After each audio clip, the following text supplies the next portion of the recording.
Olá, amigos do canal Nas Pegadas da História. Estou passando aqui rapidamente só para mostrar para vocês essa nova ferramenta do YouTube que ela tem disponibilizado para ajudar aqueles que produzem conteúdo na plataforma. Essa nova ferramenta está aqui nesse botãozinho aqui, ó, valeu. Você clica nele, aqui você vai poder contribuir com o canal Nas Pegadas da História. Vai poder ajudar aí com R$2, R$5, R$10 ou R$50. É muito simples, muito fácil e nós precisamos muito da sua contribuição para continuar produzindo conteúdos aqui na plataforma, tá bom? Ajude aí o canal Nas Pegadas da História. Um forte abraço e continue aí prestigiando o nosso canal. Tchau, gente!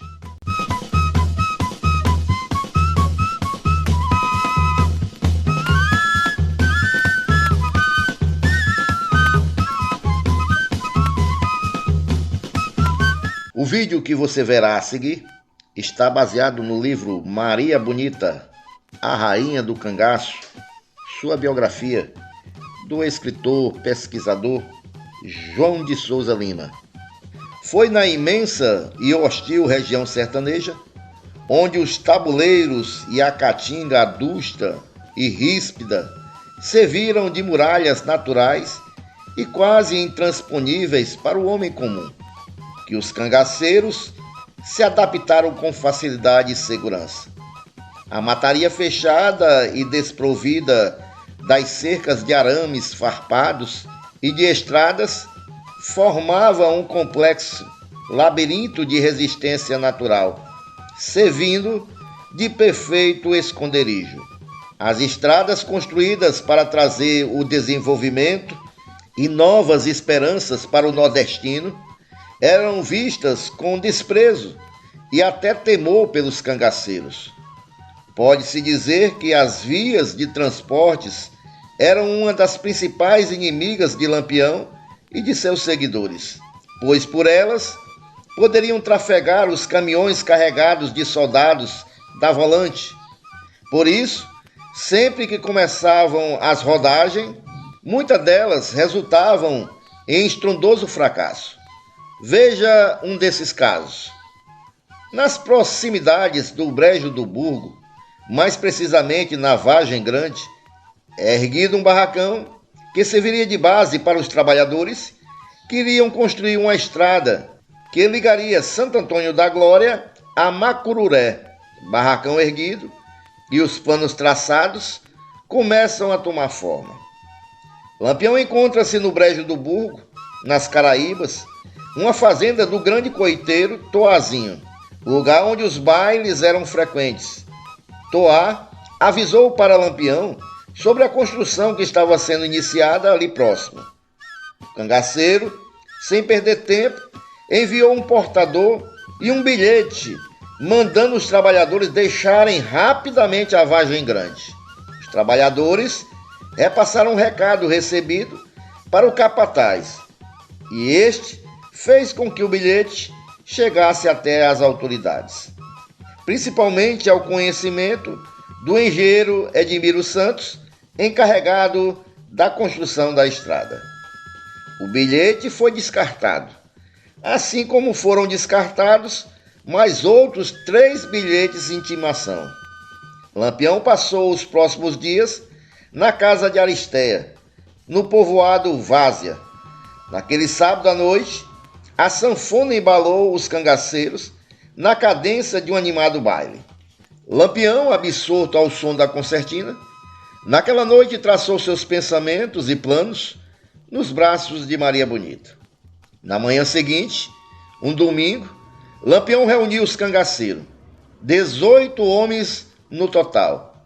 Dentre eles encontravam-se Gato, Corisco, Arvoredo, Lavadeira, Luiz Pedro, Passarinho e Mané Revoltoso.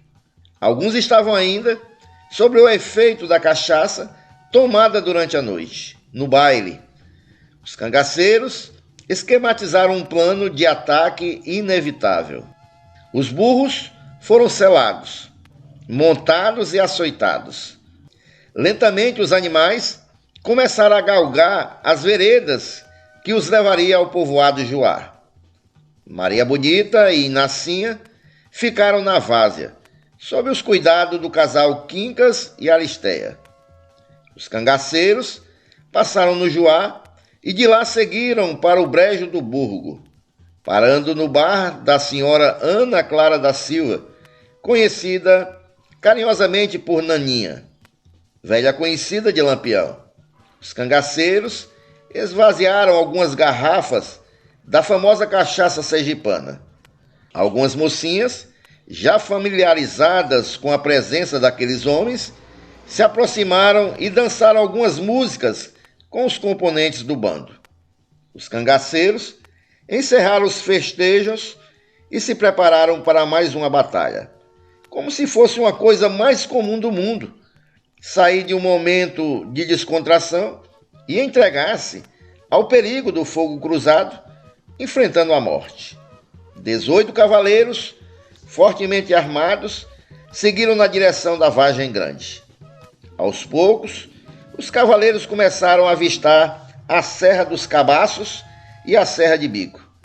Um pouco mais ao fundo, aparece a Serra Negra. Os montadores puxaram as rédeas, forçando os animais a diminuir o galope apressado. O alvo encontrava-se próximo. O perigo aumentara. A atenção foi redobrada. Os burros agora marchavam os aparelhados em um trote lento, cadenciado e mais silencioso. No barracão, os trabalhadores descansavam do estafante dia de serviço. Apenas 3 soldados guarneciam o acampamento operário. Um dos trabalhadores perambulava fora do barracão e de repente avistou no descampado da vargem os estranhos cavaleiros que se aproximavam. Por alguns segundos, o operário fixou o olhar, tentando reconhecer alguém no meio daquela inesperada caravana. O observador ficou estático diante daquelas figuras estranhas e, apesar de dominado pelo medo e pela surpresa, o homem conseguiu emitir um grito, dando alarme, despertando os amigos para o perigo que os cercava. O disparo das armas transformaram aquele momento de descanso dos trabalhadores em uma polvorosa tentativa de fuga.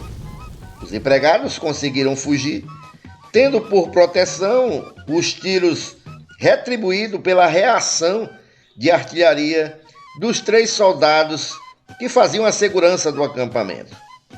Os 3 valentes soldados, mesmo estando em desvantagem em relação à quantidade de homens, duelaram bravamente contra 18 aguerridos cangaceiros. O soldado apelidado de Gatinho, naquele combate, foi um ágil e destemido guerreiro, que se aventurava se expondo na troca de tiros. O soldado renunciava o fuzil, saía da trincheira improvisada, atirava contra os cangaceiros e retornava para o barracão. Em uma dessas saídas, uma bala atingiu o soldado, que caiu desnorteado. O soldado Nozinho correu ao encontro do amigo, que rastejava com dificuldade, e o resgatou, tirando-o da linha de fogo.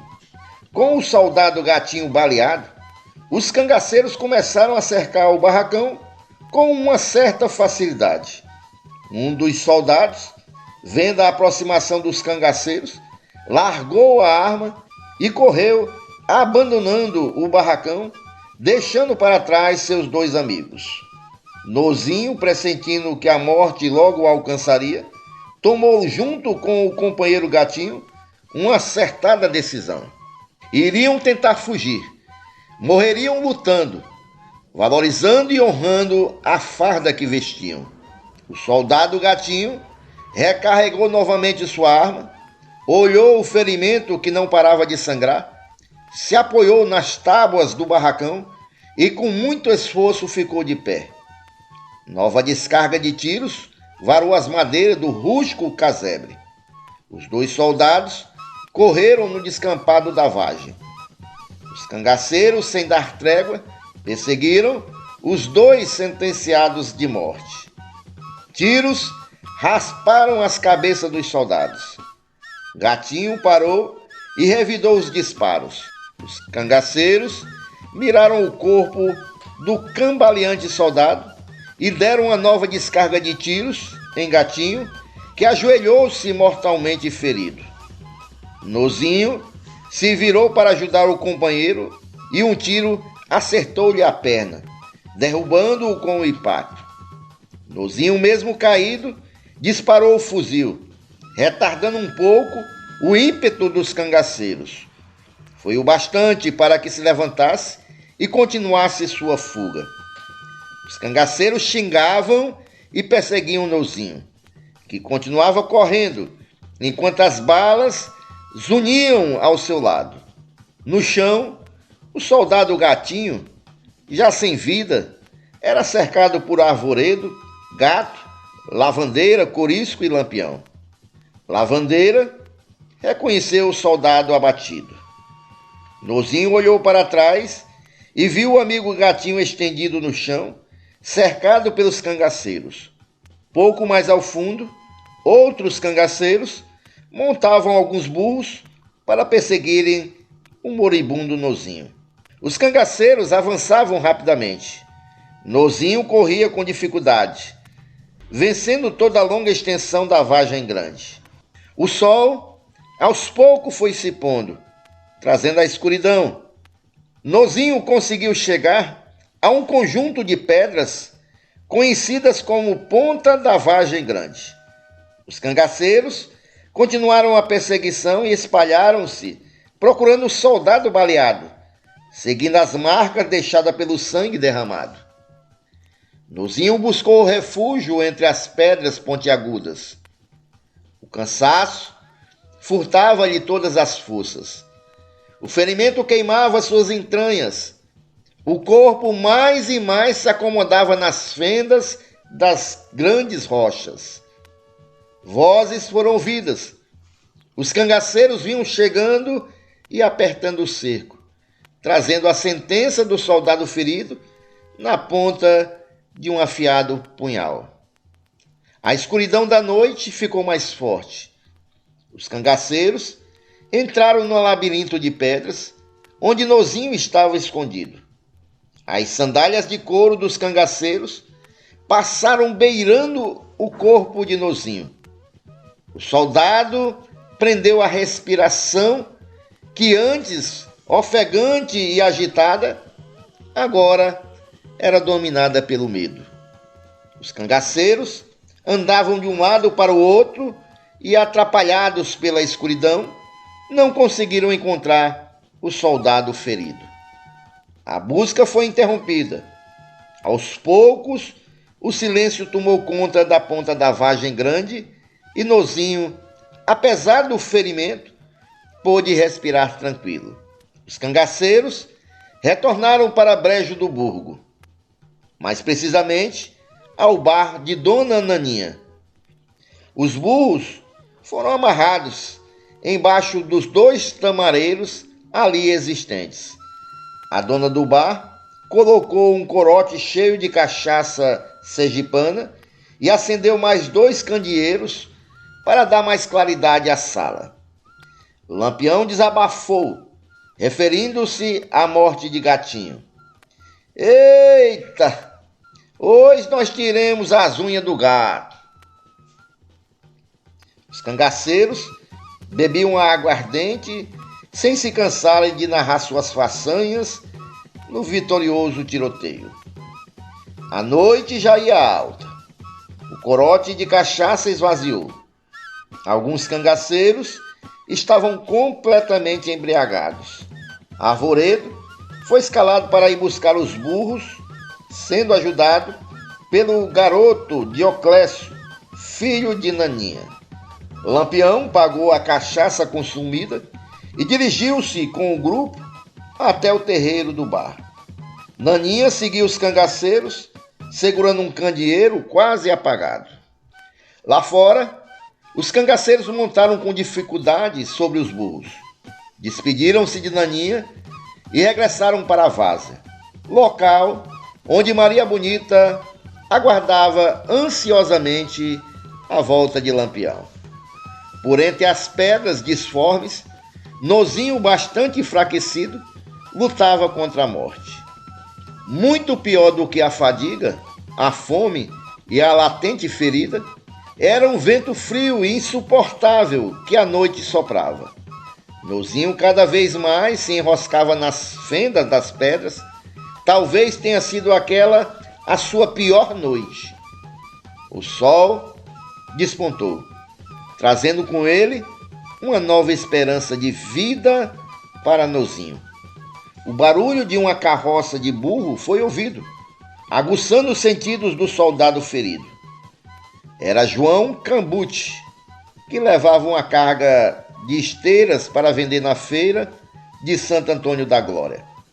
João Cambuti, quando se aproximou das pedras, viu um corpo rastejando e perguntou: "Ei, quem é você?"